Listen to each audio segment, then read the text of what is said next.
Olá, gente peregrina! Olá, gente membresina! Playlist nova na tenda do Necromante. Eu não sei se ela vai para frente, se vai para trás, se vai ficar parada, não sei. Mas me deu muita vontade de criar uma playlist específica para os depoimentos apresentados aqui no canal sobre a experiência de vida das pessoas. Elas tratam tanto da sua experiência de vida em si, quanto da relação dessa experiência de vida com a religião. Há textos muito engraçados, há textos muito bem escritos e há textos muito emocionantes. Vai chamar Peregrinal. Peregrinal da Tenda. A inspiração é aquele tipo de poema chamado madrigal. Peregrinal da Tenda, depoimentos de peregrinos. Então vamos inaugurar essa playlist e eu acho que haveria poucos depoimentos que poderiam rivalizar com esse para inaugurar a playlist. Todos os depoimentos são espetaculares, mas há alguns que são sublimes. Espero ter decidido bem como começar. Me diga, foi uma boa escolha para inaugurar o Peregrinal da Tenda? Aí está. Damião Araújo. Ele deixou esse depoimento na live 286. Deus está em todas as religiões. Eu vou ler e depois eu volto fazendo um comentário muito pessoal. Meu nome é Damião Araújo. Gostaria de falar um pouco sobre mim e de como me tornei um ateu bem resolvido. Nasci no sertão do Rio Grande do Norte, mas vivo em São Paulo há 24 anos. Venho de uma família muito pobre, mas pobre de pedir esmola, e pedimos. Assim como na família do professor, um ovo era sempre dividido. Eu e meus irmãos fomos abandonados pelo homem que nos gerou e perdemos nossa mãe muito cedo. Uma pneumonia matou ela aos 43 anos. Nossa mãe era católica e nos educou muito bem. Claro, com um método que eu não aprovava, mas educou. Meu ateísmo foi acontecendo naturalmente. Claro que não foi fácil tirar o lixo teológico da minha cabeça, pois me perturbou por muito tempo. Aos 10 anos eu questionava a minha mãe sobre a fé, mas depois eu tinha que rezar, é claro. Eu não me tornei um ateu por revolta de nada. Podia ter sido, pois venho de uma vida de miséria, mas eu sempre fui cabeça erguida, pois não permiti que os problemas degradassem a minha cabeça.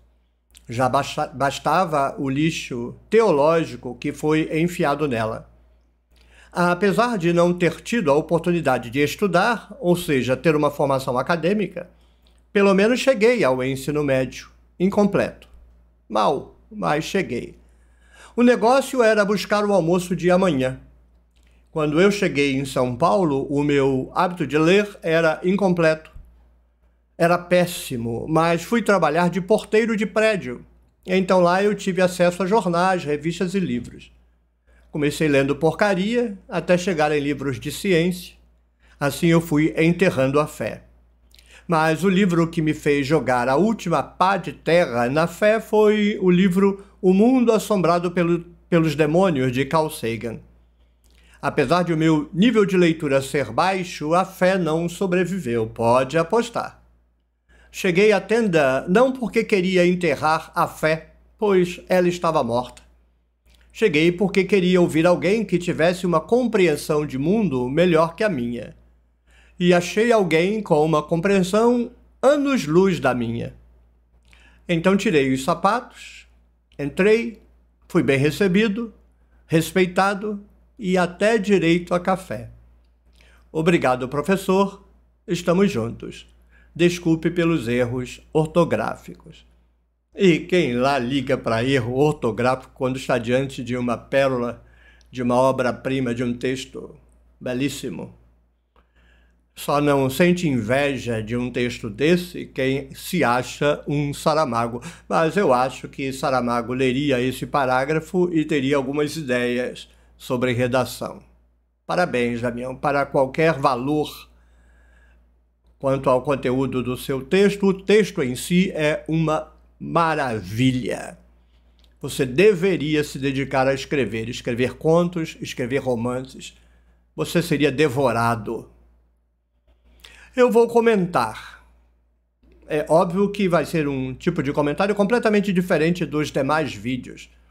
É só para aprofundar a nossa emoção e as nossas experiências de vida, já que a sua tem alguma coisa parecida com a minha, mas é bastante diferente a sua jornada. Então vamos lá. Meu nome é Damião Araújo, o meu é Oswaldo Ribeiro. Gostaria de falar um pouco sobre mim. A tenda está franqueada para todo mundo que queira contar a sua experiência, desde que não seja essas experiências. Eu fui para a igreja, aí Deus fez, Deus aconteceu. Isso você vai contar lá na igreja, que a gente não está interessado nisso. Depoimentos de espiritualidade, nem perca o tempo, porque eu vou deletar. Não é que eu não vou dar atenção ou que eu não vá transformar em vídeo. Eu vou deletar qualquer experiência espiritual que é ou mentira, ou delírio, ou equívoco hermenêutico, eu deleto. Então estão convidados a escrever os seus depoimentos sobre experiência de vida. Metade do texto do Damião é sobre a experiência de vida dele e de sua família, de sua mãe, de seu pai, tangenciando a sua experiência com a religião, o seu sofrimento com a religião, que não é o caso do Damião. O Damião me parece ter tido uma experiência cognitiva muito cedo, muito novo, mas a maior parte dos depoimentos aqui no canal é sobre como sofreram nas mãos de pilantras religiosos. Parece não ter sido o caso de Damião, né? Então, se vocês quiserem falar sobre vocês, fiquem à vontade. Quem sabe, não prometo nada. Pode virar uma postagem no mural, isso já acontece há meses. Esses depoimentos vão automaticamente para o mural, eu seleciono e transcrevo lá. Mas agora pode virar um peregrinal. E de como me tornei um ateu bem resolvido. Um tema caríssimo ao canal. Eu quero saber como as pessoas deixaram a religião, se foi fácil, se foi difícil, se foi logo, se demorou, e se tornaram ateus bem resolvidos. Nasci no sertão do Rio Grande do Norte. Eu quero visitar o Rio Grande do Norte. Meu filho foi aí, meu filho conhece. Não conhece o Rio Grande do Norte, né? Ele conhece um pedacinho, mas nem um pedacinho eu conheço, é uma dívida que eu tenho. E gostaria de ter a oportunidade. Vivo em São Paulo há 24 anos. Bem, não tenho desejo de morar em São Paulo não, mas reconheço a grandeza e a importância incomparável desse estado em relação a todo e qualquer outro estado nacional. Não que isso deva fazer com que um paulista se considere melhor do que os outros, mas números são números. É o segundo maior orçamento do país. Venho de uma família muito pobre. É engraçado, Damião, porque eu venho de uma família muito pobre, mas eu ainda preciso algum dia contar a história completa, porque é triste. Minha família não era pobre, mas a minha família era paupérrima, né? Problemas interfamiliares faziam com que uma parte da família tivesse uma boa vida, boa alimentação, boa cultura, e a outra parte ficasse largada, abandonada. Então é um tipo de pobreza diferente do seu, né?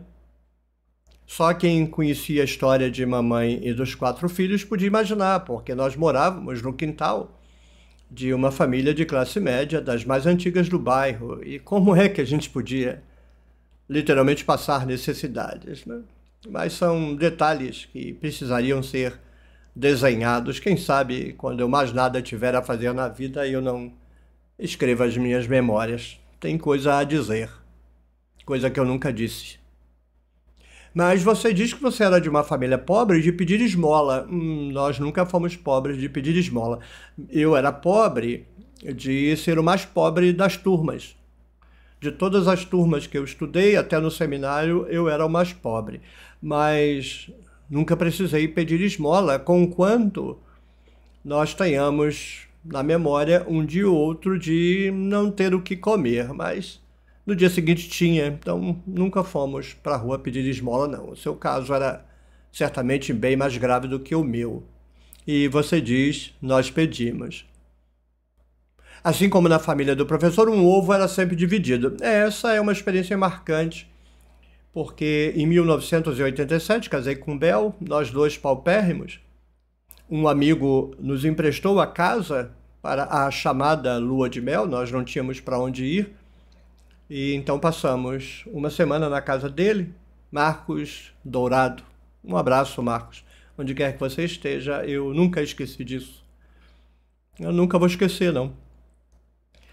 E a primeira coisa que eu fiz na manhã seguinte, quando eu acordei, foi ir na cozinha, pegar uma chaleira, colocar 2 ovos, cozinhei os 2 ovos, sentei no chão da sala, a sala do Marcos, e comi sozinho os 2 ovos cozidos, e ali eu exorcizei o meu passado de pobreza, porque eu falei, eu não vou trazer para o meu relacionamento com Bel as minhas memórias, as minhas frustrações, eu vou enterrá-las aqui. E enterrei. E pela primeira vez na vida comi um ovo cozido sozinho. Eu e meus irmãos fomos abandonados pelo homem que nos gerou. Aí nós temos uma familiaridade, né? Eu não sei a história, as histórias que minha mãe contava você não podia escrever. É um problema de minha mãe, não dá para levar a sério nenhuma história que minha mãe contava. E o que eu sei é que eu residia com ela, meus 3 irmãos, porque a 4ª irmãzinha nasce quando a gente vem para o Rio, em Porangatu, lá no Centro-Oeste. E quando eu tinha 4 ou 5 anos, alguma coisa aconteceu. O que eu sei dizer é que minha mãe deixou meu pai botou minha mãe para fora, não sei o que aconteceu, as pessoas não explicam nada da nossa infância. Acho que vou morrer sem saber exatamente tudo o que aconteceu. O que eu sei é que, pronto, dos 4 ou 5 anos até os 15 anos, eu vivi sem a convivência de meu pai. Eu não lembro nada de meu pai, a não ser uma cena numa caminhonete, talvez perto do Rio Araguaia, não tenho certeza. Ele apareceu quando eu tinha por volta de 15 anos, ficou 1 ano e sumiu. E pouco tempo depois eu soube que ele havia morrido. Então eu, pelo menos, quando era pequenininho, tive convivência de que eu não lembro absolutamente nada e não sei o papel que ele exerceu na minha nutrição ou desnutrição. Eu sempre fui hiper desnutrido a minha vida inteira e pago preço por isso até hoje. Então nós temos aí um ponto em comum, né? Aí você diz que perdeu sua mãe muito cedo. Não, eu não perdi minha mãe, não. Eu perdi minha mãe recentemente. Ela fumou desgraçadamente a vida inteira, então ela tinha 30% de capacidade pulmonar e faleceu de engasgar. Estava jantando, engasgou e não teve força nem potência para se desengasgar. Quando minha irmã conseguiu levar ela para o pronto-socorro, não houve o que fazer. Eu não estava lá, é a história que minha irmã conta. Não vejo razão para pensar que tenha sido diferente. Uma pneumonia matou sua mãe, um engasgo por conta de uma enfisema pulmonar gravíssima gerada por cigarro, a matou. A sua mãe era católica, a minha era tudo. Minha era tudo, católica, kardecista, tudo, menos evangélica, mas no final da vida ela se tornou evangélica, né? E educou você com método que não aprovava, mas educou. Não, minha mãe educou a gente e eu acho que o método... Minha mãe cometeu um monte de erros, mas sozinha, né? Não sei se sozinha por culpa dela também, a relação dela com minha avó não era absolutamente boa. Então eu não sei de quem é a culpa, não me interessa de quem é a culpa, eu só sei que na prática sozinha. sem o marido, com 4 filhos, uma relação absolutamente bélica com a mãe. Então, mas ela me educou, cometeu erros e eu sei exatamente onde ela cometeu erros, foi imprudente. Coisas erradas aconteceram por certa responsabilidade direta dela, mas eu não a culpo, não. Ela me educou. Meu ateísmo foi acontecendo naturalmente, comigo não. Como minha mãe era hiperreligiosa, eu fui religioso a vida inteira. Com 15 anos eu punha o travesseiro do lado para Deus deitar comigo. Também eu era devoto de São Jorge, tinha lá, que era Ogum e São Jorge a mesma coisa, então minha religião era toda misturada, era um pedacinho de cada uma das religiões de minha mãe. Só aos 19 anos eu fui para a Igreja Batista e aí virei uma besta quadrada, um imbecil fundamentalista, um lixo de ser humano, mas não por culpa de minha mãe, pelo contrário, né? Aí seu ateísmo foi acontecendo, o meu só se desenvolveu depois que eu fui fazer teologia. O seu não, o seu parece ter sido bem espontâneo e cedo. Não foi difícil, não foi fácil, foi difícil tirar o lixo teológico, pois perturbou você. Aos 10 anos você já questionava sua mãe, eu jamais questionaria mamãe aos 10 anos, mas nunca. Que mamãe dissesse para mim era lei em matéria de religião, filosofia, parapsicologia. Mamãe para mim era uma espécie de deusa. Você não se tornou ateu por revolta, nem eu me tornei um ateu cognitivo. Tenho muita revolta. Quem não tem revolta com o cristianismo é cego dos olhos, é demente completo. Mas não foi a revolta que me fez deixar de ser cristão, foi a compreensão cognitiva, mais um ponto em comum nós temos. E aí você disse, né? Podia ter sido revoltado por uma vida de miséria, etc. Mas você sempre teve cabeça erguida e não permitiu que os problemas degradassem sua cabeça. Isso é de uma lucidez absoluta, Damião. Não consigo me imaginar com esses pensamentos profundos lá na tenra juventude e adolescência como você parece contextualizar esses pensamentos profundíssimos. Metade da humanidade não sabe o que é isso aí. Quando você era muito criança, um prodígio psicológico você era. Aí você diz que sua mãe, você não conseguiu ter formação acadêmica, mas chegou ao ensino médio incompleto. Não sei se você acredita esse mérito aí a sua mãe, mas o mérito de eu chegar ao 2º grau completo é de minha mãe. Minha mãe primava muito pela nossa educação formal. Eu não tinha a mínima ideia de faculdade, então eu ia parar no ensino médio mesmo, mas ela fez questão de dar ensino completo para todos os filhos. Então, mais um mérito para mamãe. Depois eu fui fazer seminário, depois fiz mestrado, doutorado, pós-doutorado, mas aí já quando eu estava vivendo com Bel, sozinho. Mas você diz que não pôde se dedicar ao estudo porque o negócio era buscar o almoço de amanhã. Bem, eu comecei a fazer o seminário, eu estava afastado pelo INSS, com risco de perder o pé. Estudei 1 ano com o pé em cima da cadeira, era um negócio horrível, que iluminava pus para todo lado. O 2º ano, 88, eu tive que trancar o seminário. 89 eu voltei. Aí fiz mais 4 anos e concluí. E assim que eu concluí, eu comecei a dar aulas. Fui convidado para dar aula no Seminário Batista, Seminário Teológico Batista do Sul do Brasil, no campus avançado de Nova Iguaçu, cujo pastor era o pastor Edgar Barreto Antunes, com quem sim, sempre tive uma relação absolutamente amistosa. A partir daí, eu sempre tive 2 empregos. Trabalhava de dia e trabalhava de noite. Trabalhava de dia e trabalhava de noite.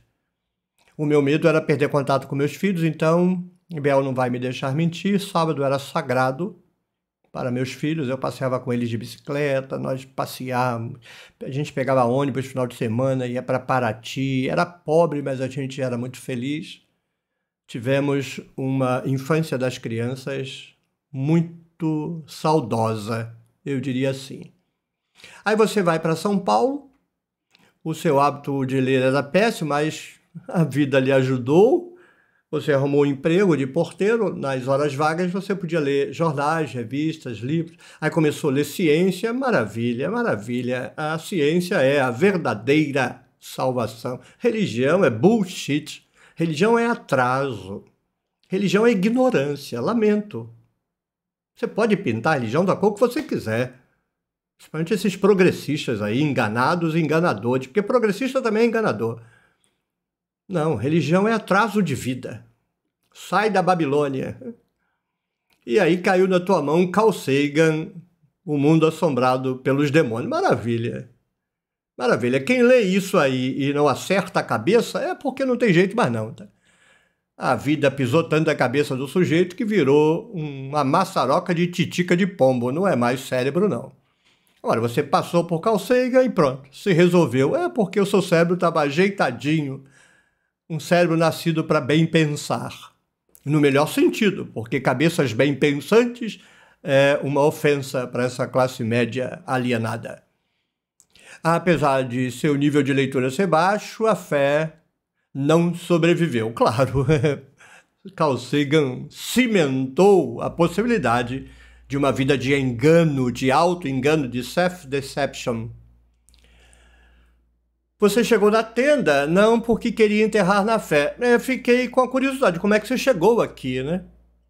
O YouTube te apresentou, você olhou para aquela minha cara barbuda à época e entrou, foi no Contígio, foi no Sabino, foi na Juliana, foi na Ângela, foi em algum outro canal que eu fui, foi no Cláudio Berçot, Caminhos do Imaginário, onde foi? Não fiquei sem saber. Mas você veio para cá, não atrás de enterrar a fé, porque você já era o seu coveiro, você só queria alguém que tivesse uma visão de mundo melhor do que a sua. Aí você diz uma coisa lisonjeira para eu ouvir, me deixou bem agradecido por ouvir isso. Achei alguém com uma compreensão anos-luz da minha.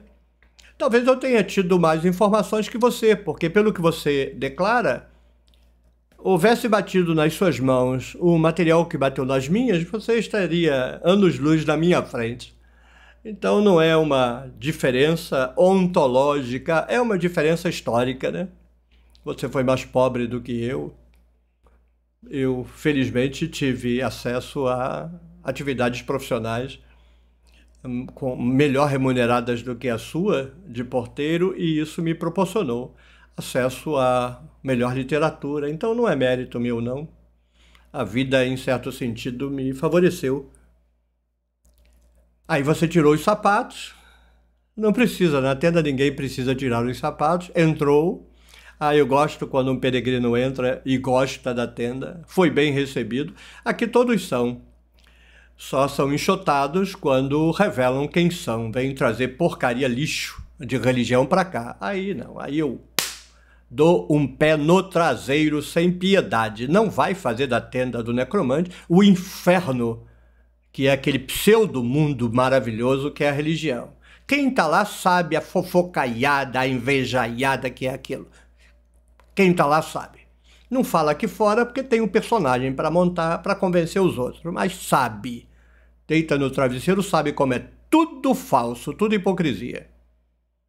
Foi recebido, foi respeitado e tomou o café. Aqui na tenda não sai sem tomar café, salvo se a pessoa não gosta de café. Aí a gente dá uma água, até uma cerveja, se a pessoa quiser. Obrigado, professor. Estamos juntos. Desculpe pelos erros ortográficos. Nem vi erro ortográfico nenhum aí, nem interessa, bobagem. Fiscal de língua portuguesa da internet é uma gente triste, né? Não deve ter com quem conversar, não deve ter assunto. Aí vive de ficar procurando erro. Deve ser um cristão enrustido, né? Cujo olho vive de procurar erro e nódoa na vida das pessoas. Um texto seu, se erro tiver, é irrelevante. O que interessa é o conteúdo profundo, uma escrita linda, uma experiência de vida nobre. Você tem muito a ensinar com a sua vida. Você não fala de família, né? Você não fala se é casado, se tem filhos, se tem filha. Tudo bem. A gente fala daquilo que sente necessidade de falar. Mas quem sabe numa outra oportunidade você nos conte o outro lado da sua história, né? quando eu ainda tinha o meu site, Ouvir o Evento, lá eu tinha uma seção, eu achava aquele nome lindo, Do Outro Lado dos Dias, era o nome da seção. E ali eu fiz uma catarse em rede mundial de computadores, escrevendo flashes sobre minha vida. Eu tenho tudo isso salvo, eu ando pensando em trazer isso aqui para o canal. Quem sabe, né? Do outro lado dos dias. Eu queria saber o outro lado dos seus dias, né? O lado não de sua família recebida, mas de sua família construída. Damião, muito obrigado por enriquecer o meu canal com o seu depoimento, de fazê-lo mais vivo, mais humano, de aumentar no nosso coração a crença na possibilidade de que as pessoas podem se emancipar, mesmo neste mundo de escravização a que estamos submetidos por ser uma desgraçada de uma sociedade de classes. Mesmo subtratado pelo Estado, você conseguiu construir uma caminhada que, se não levar muita gente a sentir inveja, é porque muita gente já trocou os seus valores. Parabéns pela vida. Obrigado. Se você tiver experiências semelhantes, escreva, deixe um comentário aqui no canal. Ele pode virar um mural na comunidade ou pode virar um vídeo. Não prometo nem que ele vai virar mural, nem que ele vai virar vídeo. Praticamente todos os dias eu transcrevo um depoimento. Tem dia que não tem depoimento nenhum. Tem dia que tem 3, 4. Às vezes eu boto os 4. Porque eu não boto lá no mural só porque é um depoimento. Ele precisa ter algumas características, como um texto bem escrito, uma história que transparece sinceridade, autenticidade. Quando eu desconfio, eu simplesmente agradeço, mas passo batido. Então, se você fizer um comentário e eu enxergar nele as qualidades que eu acho válidas, ele vai para o mural na hora que eu ler. E se for do nível do Damião, vai virar vídeo. Se você gostou, clique no joinha, deixe o seu comentário, compartilhe o vídeo com a sua rede de contatos, torne-se membro do Clube de Membros da Tenda do Necromante, apoie o meu projeto de tradução da Bíblia, www.nossabiblialivre.com, e engaje-se. Se você assistir este vídeo antes de 28 de outubro de 2024, porque ele vai sobreviver, engaje-se na campanha 10 milhões de visualizações em 1000 dias. Dia 28 de outubro, este canal vai completar 1000 dias. É mais de 2 anos, menos de 3. E seria legal comemorar 10 milhões de visualizações. Falta pouco. Pouquinho menos de 400 mil. Se os ventos continuarem soprando, meta batida. Tchau, tchau. Damião, muito obrigado. Até o próximo vídeo. Até a próxima rodada de café.